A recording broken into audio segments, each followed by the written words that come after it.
கரூர் குளித்தலை சுங்ககேட் ரவுண்டானா அருகே டாஸ்மாக் உள்ளது. டாஸ்மாக் அருகே உள்ள பாரில் ஸ்ரீதர் என்பவர் கேஷியராக உள்ளார். இவருக்கும் குளித்தலையைச் சேர்ந்த பிரதீப், சேது ஆகியோருக்கும் இடையே முன்விரோதம் இருந்துள்ளது. நேற்று மாலை 7 மணிக்கு இருவரும் பாரில் மது அருந்த வந்துள்ளனர். கேஷியர் ஸ்ரீதரிடம் மாமூல் கேட்டு தகராறு செய்ததாக கூறப்படுகிறது.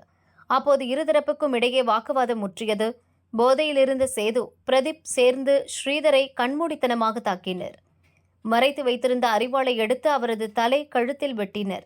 ஸ்ரீதர் ரத்தம் சொட்ட சொட்ட ரோட்டுக்கு ஓடி வந்தார். விடாமல் துரத்தி சென்ற சேதுவும் பிரதீப்பும் அவரது வயிற்றில் குத்தினர். அப்போது குளித்தலை எஸ்ஐ பிரபாகரன் சுங்ககேட் பகுதியில் இருந்தார். சம்பவத்தை கேள்விப்பட்டு அங்கு வந்து ஸ்ரீதரை காப்பாற்றினார். சேதுவை மடக்கி பிடிக்க முயன்றபோது எஸ்ஐ கையில் வெட்டு விழுந்தது. கையில் துணியை சுற்றி கொண்டு குற்றவாளிகள் இருவரையும் பிடித்தார். உயிருக்கு ஆபத்தான நிலையில் ஸ்ரீதர் திருச்சி ஹாஸ்பிட்டலில் அட்மிட் செய்யப்பட்டுள்ளார். வெட்டியவர்களை தடுக்க சென்ற எஸ்ஐக்கே வெட்டு விழுந்த சம்பவம் குளித்தலையில் அதிர்ச்சியை உண்டாக்கியுள்ளது.